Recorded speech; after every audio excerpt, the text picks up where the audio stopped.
जानापौर तीर्थस्थल है भगवान परशुराम जी की जन्मस्थली। पौराणिक कथाओं अनुसार उनके पिता का आश्रम यही है तथा उनकी माता रेणुका जो चिकित्सक थी, उन्होंने यहाँ विभिन्न औषधियों के लिए जड़ी बूटी उगाई थी, खोज भी की थी। जो एक तीर्थ स्थल है मगर यह पर्यटन स्थल में बदल गया है, यह कहना है वरिष्ठ अधिवक्ता प्रमोद द्विवेदी का। तो वही यह स्थान जानापौर कुटी गांव में स्थित है। जमीन से इस पर्वत की ऊंचाई 854 मीटर है।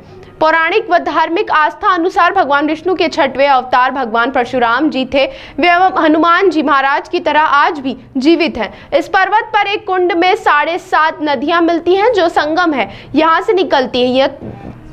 यह तो हुआ धार्मिक महत्व। मान्यता है कि यह धार्मिक आस्था का स्थान क्यों एक तीर्थ स्थल क्यों है। दूसरी तरफ भाजपा की सरकार इसे पर्यटन स्थल मानती है तथा टैक्स के लिए काफी उपयुक्त है। साइकिलिंग व मध्य प्रदेश सरकार और भाजपा सरकार इसे पर्यटन स्थल मानती है तथा पर्यटन विभाग की वेबसाइट पर उपलब्ध जानकारी अनुसार इसे रमणीय स्थल तथा सहायकी यात्रा टैक्स के लिए काफी उपयोगी बताया है तथा इंदौर में 44 किलोमीटर दूर पर्वत बताया है। अन्य विशेषताएं बताई हैं। साइकिलिंग व टैक्स खाती उपयुक्त जगह बताई है। पर्यटन विभाग ने ऊपर गेस्ट हाउस भी बनाया है तथा सड़क आदि भी। वहीं मध्य प्रदेश के मुख्यमंत्री से सवाल यह है कि स्पष्ट करें कि वे तीर्थस्थल तथा भगवान परशुराम जी की जन्मस्थली पर आ रहा है कि पर्यटन स्थल। मध्य प्रदेश सरकार इसे पर्यटन स्थल मानती है तीर्थ स्थल। अगर तीर्थ स्थल मानती है तो तीर्थ स्थल क्यों, क्या महत्व, तीर्थ स्थल क्यों, तीर्थ स्थल पर भक्तों खातिर धर्मशाला आदि का निर्माण कार्य क्यों, पर्यटक मनोरंजन खातिर आते हैं,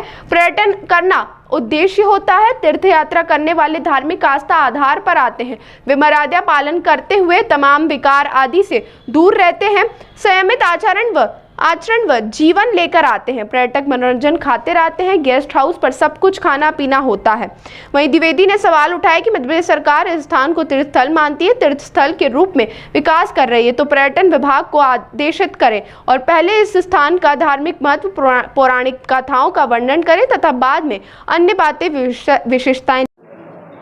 आज आखा तीज है, भगवान परशुराम जी की जन्म जयंती है।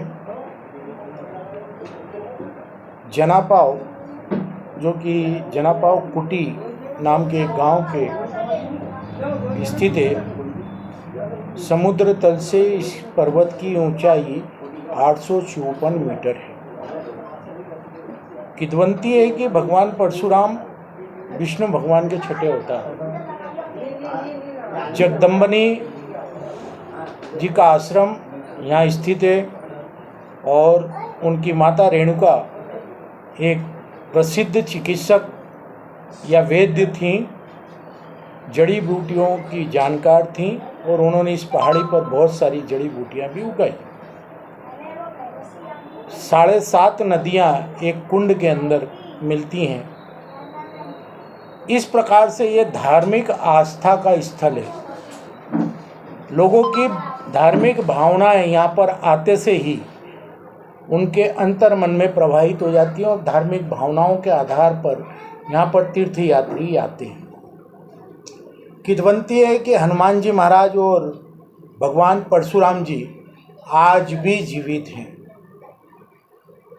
फिर मध्य प्रदेश सरकार की वेबसाइट पर अगर हम जाएंगे तो पर्यटन विभाग इसे एक पर्यटन स्थल के रूप में प्रचारित और प्रसारित करता है और बाद में आखिरी में इसे जनापौर को भगवान परशुराम की जन्मस्थली बताता है। नहीं तो पहले पर्यटन विभाग ट्रेकर्स के लिए उपयुक्त जगह, साइकिलिंग व ट्रेकर्स के लिए सबसे उपयुक्त स्थान बताता है और पर्यटन स्थल के रूप में इसे बताया जाता है। मैं 2 मिनट के अंदर आप लोगों के पास एक कागज़ प्रस्तुत करने जा रहा हूं जो पर्यटन विभाग की कहानी अपने आप कह रहा है। मैं आज मध्य प्रदेश की भाजपा सरकार से, भाजपा नेताओं से पूछना चाहता हूं कि वो इसे क्या मानते हैं। पर्यटन विभाग के द्वारा इसे पर्यटक स्थल के रूप में मान्यता दी गई है, तो क्या वो इससे सहमत हैं या आज वो जो दर्शन करने गए हैं तीर्थ स्थल पर, भगवान की जन्मस्थली पर, तो वो भाजपा सरकार इसे तीर्थ स्थल के रूप में मान्यता देती है, स्पष्ट करे।